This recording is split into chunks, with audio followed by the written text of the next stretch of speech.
Halo teman-teman, balik lagi di Akrab. Kali ini kita udah kedatangan Mbak Mala Vimalea. Dewi.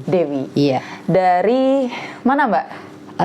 Apanya ini? Dari mananya ini? Saya kan. Dari mana hari ini? Oh iya, saya hari ini dari Malang terus ke Surabaya. Oke. Jadi ini kita lagi di Surabaya. Terus kebetulan kita mau ngomongin soal penelitiannya Mbak Mala waktu itu. Iya. Nah mungkin Mbak Mala bisa kenalan dulu nih ke teman-teman Akrab. Sapa-sapa dulu kesibukannya apa hari ini.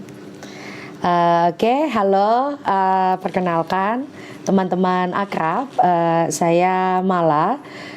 Saya mengambil jurusan pendidikan bahasa Arab di UIN Maulana Malik Ibrahim Malang.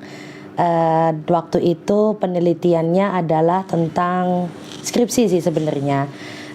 Yang saya bidik adalah tentang bagaimana cara menyusun ensiklopedi untuk debat bahasa Arab pada kala itu di kalangan mahasiswa. Untuk kesibukan saya sekarang, saya guru bahasa Arab di SD Islam Sabilillah Malang.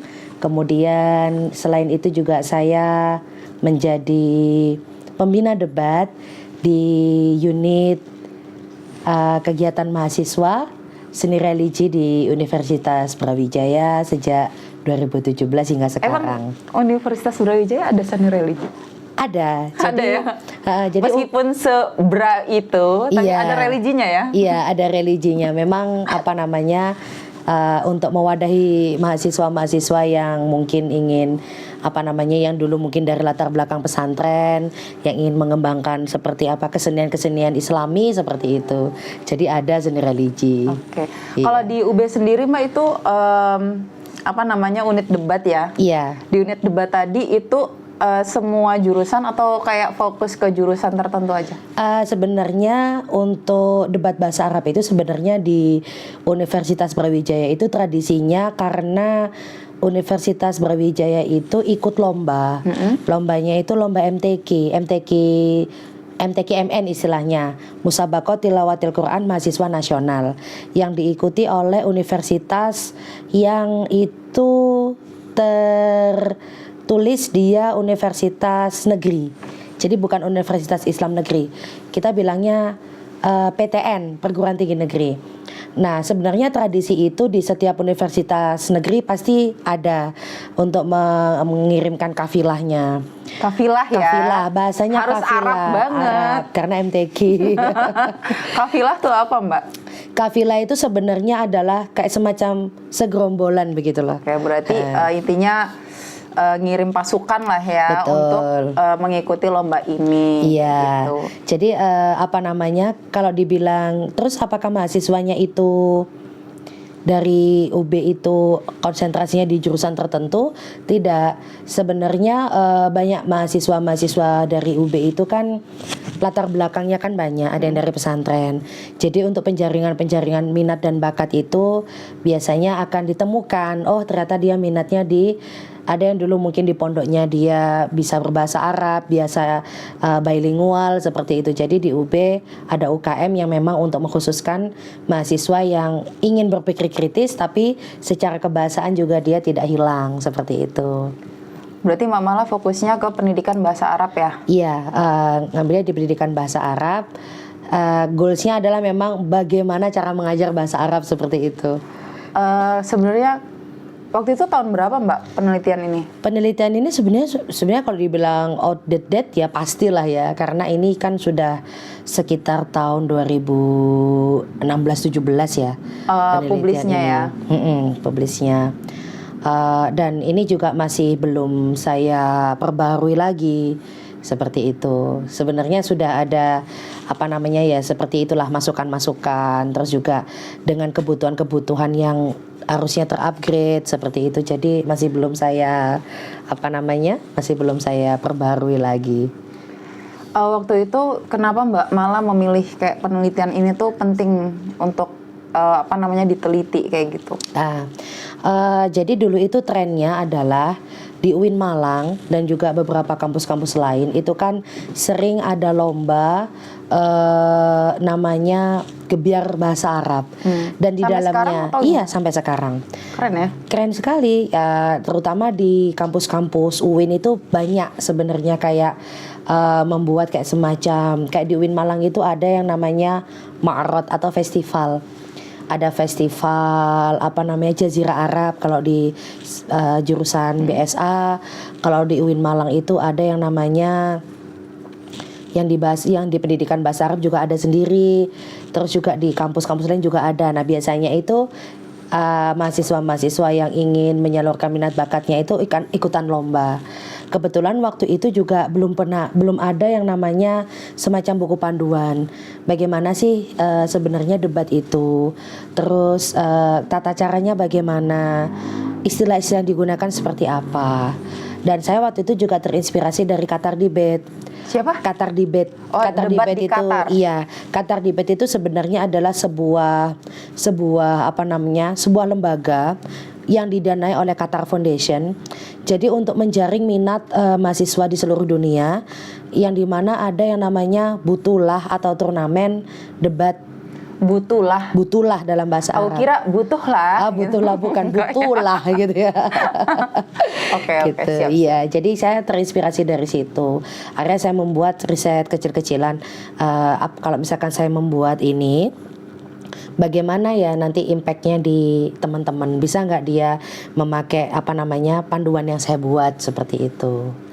Nah, dari panduan itu akhirnya digunakan atau diteliti kepada komunitas yang Al-Kindi itu ya. Iya, komunitas Al-Kindi dulu, benar. Komunitas Al-Kindi sampai sekarang masih ada komunitas Masih ada, sangat eksis bahkan. itu internal UIN aja. Internal UIN Malang dan itu internal untuk jurusan pendidikan bahasa Arab saja. Oh, semacam LSM ya? Enggak ya? Apa ya, BSO mungkin ya kalau di bahasa-bahasa mahasiswa itu badan semi otonom begitulah. Oh, iya. Ya di luar HMJ lah.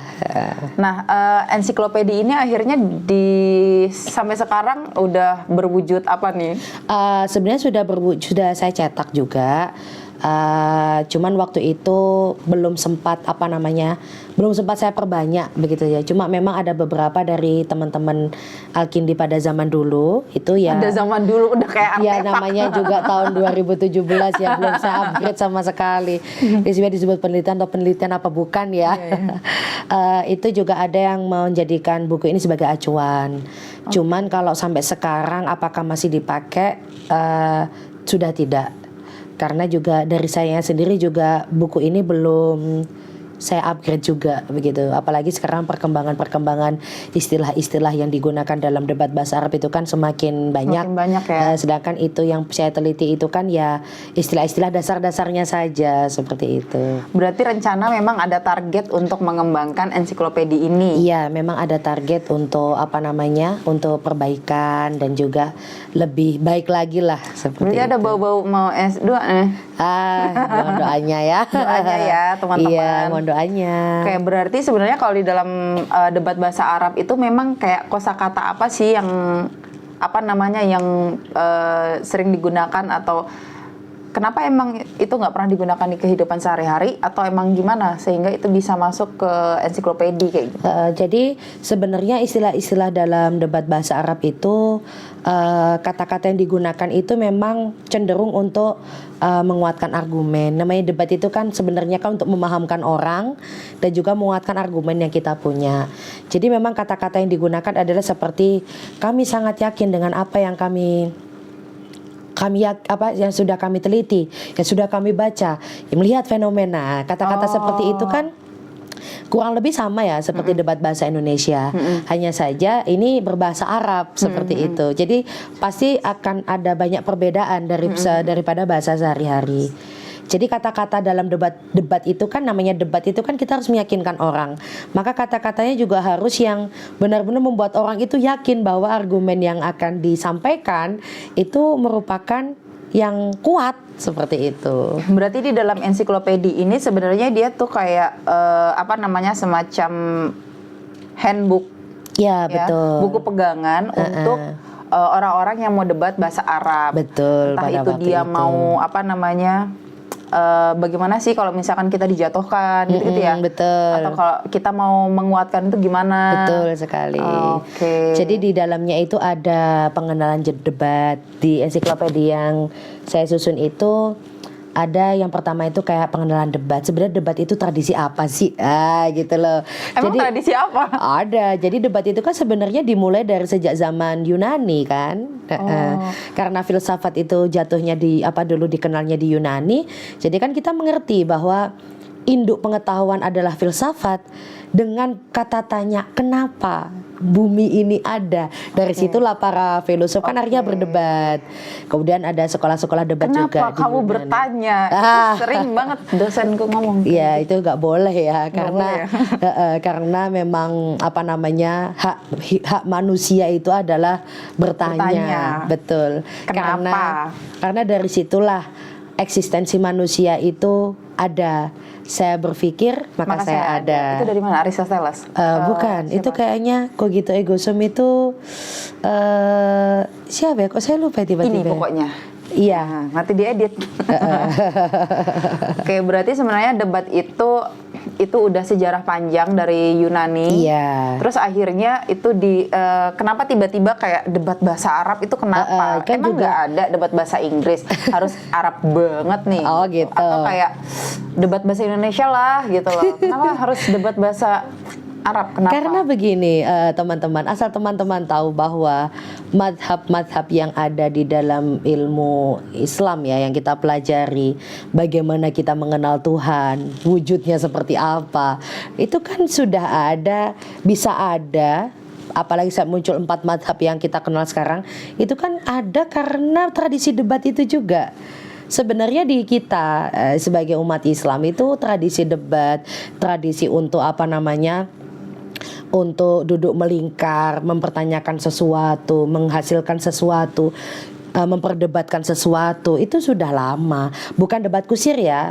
Kami disclaimer di sini tuh bukan debat-debat yang cuma yang tidak ada dasarnya. Ulama-ulama kita dahulu itu bisa menghasilkan satu keilmuan yang besar, itu pasti dimulai dari debat dulu.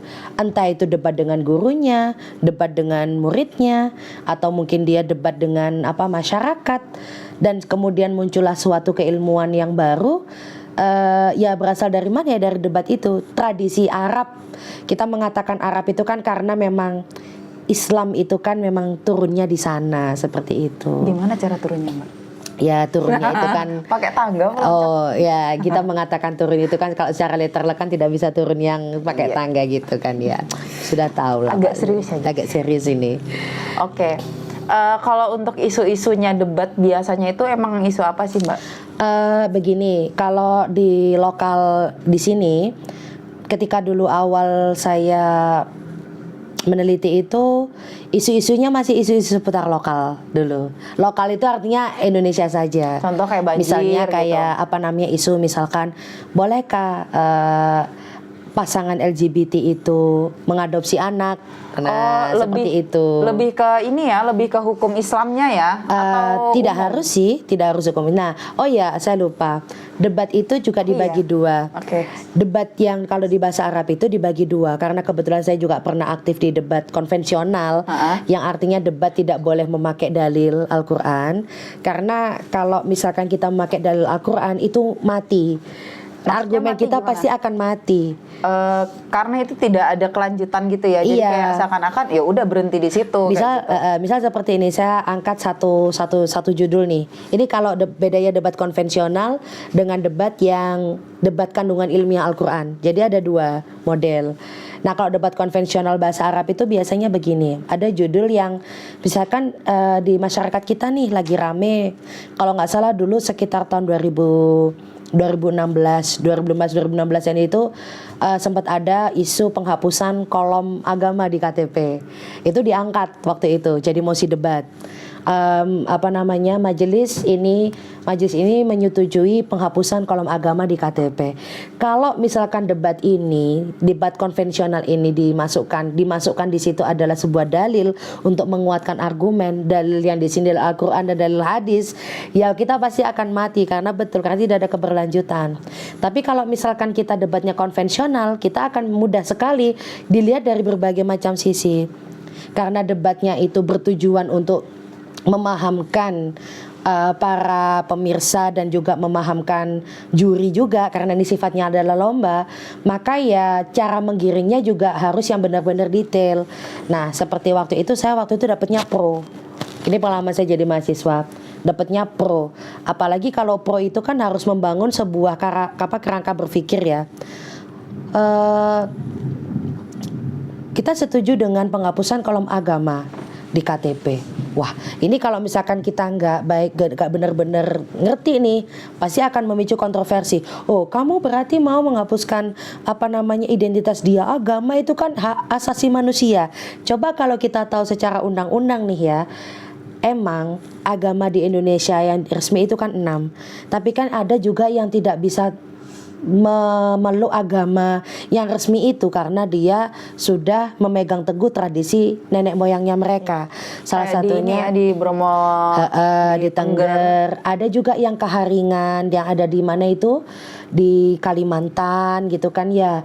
Terus juga ada agama Sunda Wiwitan gitu. Nah, kesulitannya orang-orang yang memeluk kepercayaan seperti ini itu ketika nanti dikonversi di pencatatan sipil, itu dikonversinya adalah ke agama yang mendekati kepercayaan mereka. Nah, itu kan mencederai. Makanya pembatasan dalam debat konvensional ini adalah ketika waktu itu kami memperdebatkan ini, kami setuju.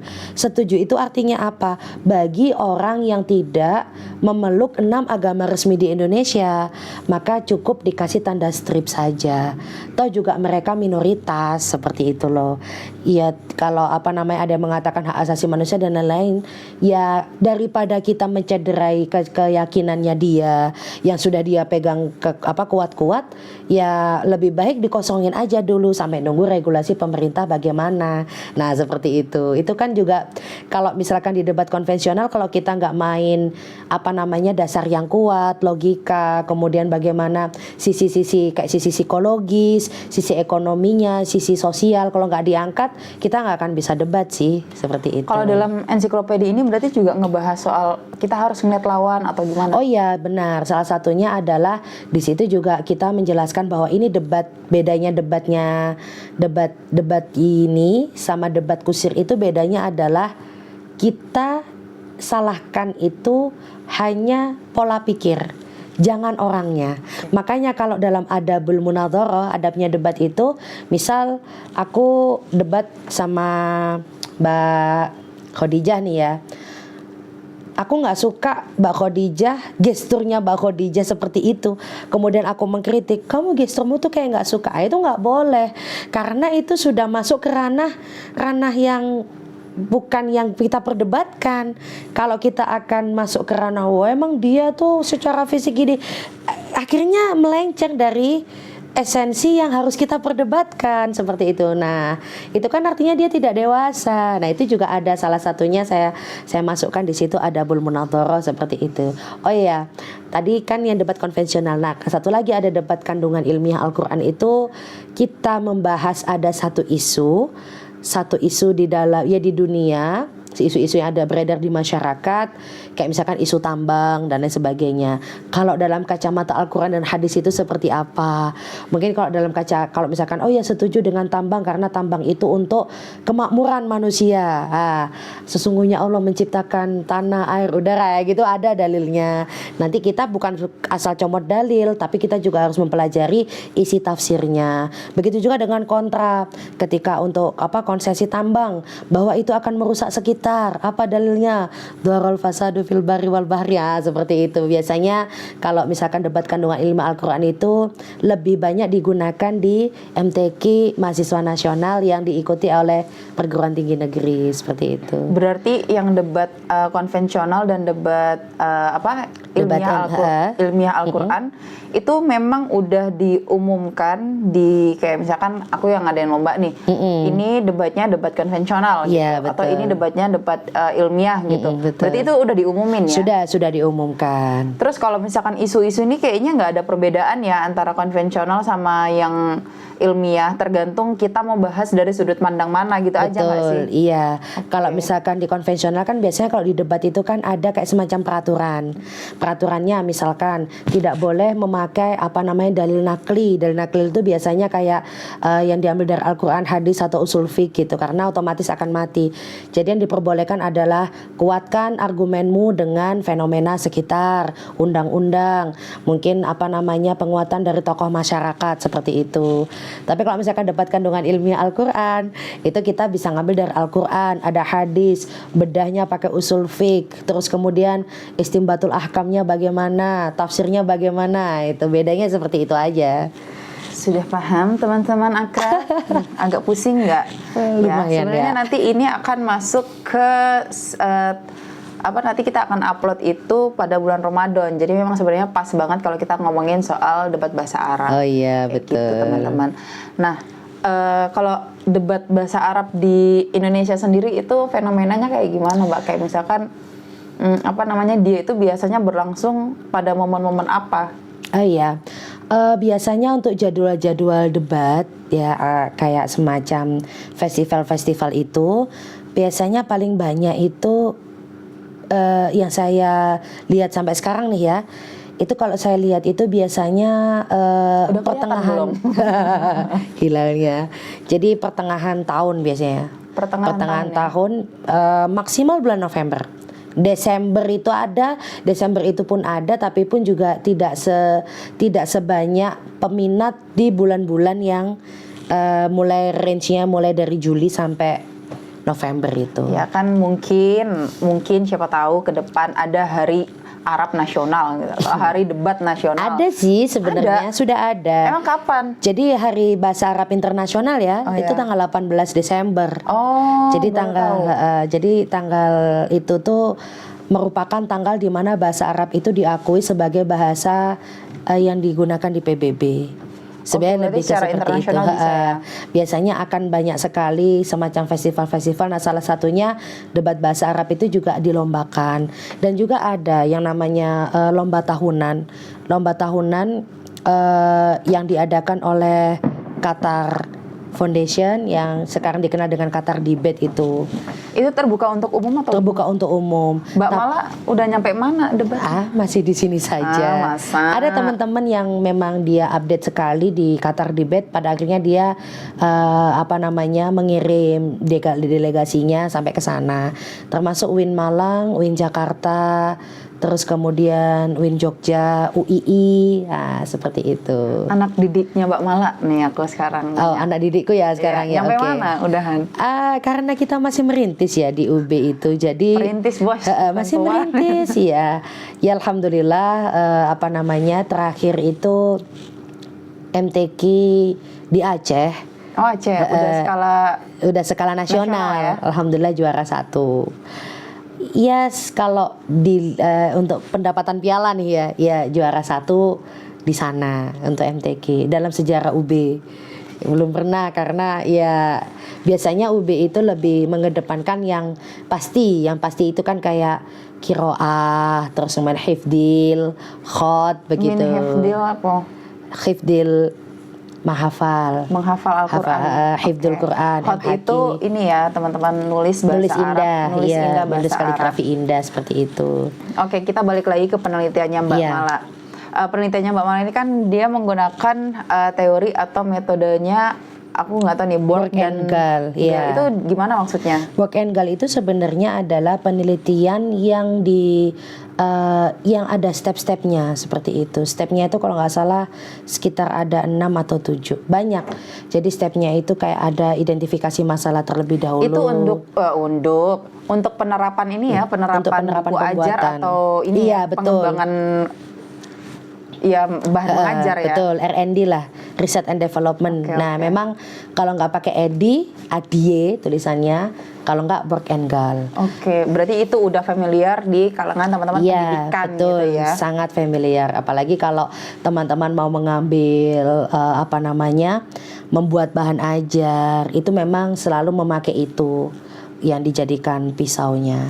Oke, jadi tadi sebenarnya Mbak Mala tuh udah ngejelasin komponen dari isi ensiklopedi itu teman-teman. Jadi sebenarnya ensiklopedi ini tuh kayak semacam pegangan atau handbook yang teman-teman bisa pakai untuk memulai debat atau ya memulai karir debat bahasa Arab, atau itu bisa untuk bahasa yang lain atau enggak? Masing-masing bahasa itu berbeda sebenarnya. Oke, Untuk berarti ini ya, khusus bahasa Arab aja ya. khusus bahasa Arab saja, betul. Berarti selanjutnya ya apa ini? Selanjutnya ini doakan ya. Ini kebetulan saya sedang lagi menyusun panduan debat juga Mantap. untuk MTQ MN. Kebetulan karena saya diamanai sebagai pembina di UB itu, jadi saya harus membuat pegangan untuk teman-teman UB yang ingin mengasah kembali bahasa Arab dengan membuat lingkungan bahasa Arab itu adalah di lingkungan debat begitu. Untuk ini kan anggapannya panduan juga ya. Betul. Membuat panduan juga. Lalu panduannya ini jadi buku. Iya, akan dijadikan buku. Terjual umum? Sementara belum dulu, masih Belum ya? dipakai internal, iya. Masih pakai internal masih ya? internal dulu, iya. Nanti kalau sekiranya sudah layak, paling mungkin dalam uji coba 1 tahun 2 tahun nanti akan publish ke umum seperti itu. Oke, tadi kita udah ngobrol banyak banget. Jadi Mbak Mala tuh udah ngejelasin kira-kira ini 1/4 SKS. belum lah. Belum ya? Enggak. Seperempat. Ngobrol Biasanya saja. lebih lama berarti sama enggak. teman-teman sama Enggak, teman-teman ini debat. ngobrol santai saja. Enggak ada Biasanya kalau hubungan jadi dengan pembina debat tuh ngapain? saya itu gak bisa dicek di teman-teman ya yang pernah saya bina ya. Saya itu membina itu mungkin sedikit kuno ya. Teacher center. Artinya kamu kudu nurut aku. Oke. Karena aku yang nanti aku yang akan aku yang akan mengarahkan kamu begini. Ada beberapa dari teman-teman itu tidak sepakat dengan metode yang saya pakai, tapi menurut saya sebagai orang yang sudah lama mengajar bahasa Arab ya, membentuk suatu lingkungan bahasa kalau nggak dipaksa nggak bisa. Sedangkan kalau di kalangan teman-teman mahasiswa itu kan pilihan itu kan harus ada, benar. Saya mengakui itu bahwa pilihan untuk harusnya saya mengajarnya bagaimana tidak apa-apa, tetapi karena saya lebih menerapkan teacher center ya harus apa kata saya begitu. Jadi setiap gini, kalau di UB itu 1 minggu 2 kali itu ada latihan. Jadi biasanya hari pertama Latihannya tuh apa? Dia kayak ngomong sendiri gitu di cermin atau gimana? Tidak, jadi saya akan berikan 1 mosi di tempat. Mosi ini apa? Mosi itu kayak judul debat nih. Oke. Yang kita debatkan apa nih? Oke. Set 1 mosi. Nah, tolong dipelajari selama 15 menit. Setelah 15 menit kemudian tolong diskusi pakai bahasa Indonesia dulu untuk mengukur seberapa paham. Jadi kita akan debat berbahasa Indonesia dulu. Baru kalau bahasa Indonesia sudah mateng, maka akan ditranslate ke dalam bahasa Arab. Karena kita sebagai orang Indonesia untuk memunculkan zauk atau perasaan berbahasa zauk ya bahasanya berbahasa Arab itu tidak mudah. Apalagi isu-isu yang diangkat ini sebenarnya isu bahasa Indonesia. Kemudian untuk masuk ke penerjemahan bahasa Arab itu rasanya sudah beda. Jadi kalau saya itu lebih menerapkan pahami dulu Indonesianya. Kalau kamu sudah paham atau melekat malakah ya, udah melekat, baru ditranslate. Walaupun kita sepinter-pinternya kita dengan bahasa Arab, kalau misalkan kita tidak bisa memahami isu yang sedang kita pelajari dalam bahasa Indonesia, pas nanti penyampaiannya gak akan bisa. Indikatornya apa? Semakin kamu belibet ngomong bahasa Arabnya, semakin kamu gak paham. Seperti itu. Semakin belibet semakin nggak paham. Betul. Jadi intinya harus memahami isunya. Mungkin sebelum aku tutup, aku pengen apa yang Mbak Mala bisa sampaikan ke teman-teman akrab supaya bisa mempelajari atau apa yang udah kita sampaikan itu mantep gitu. Oh begitu. Kata-kata terakhir enggak sih?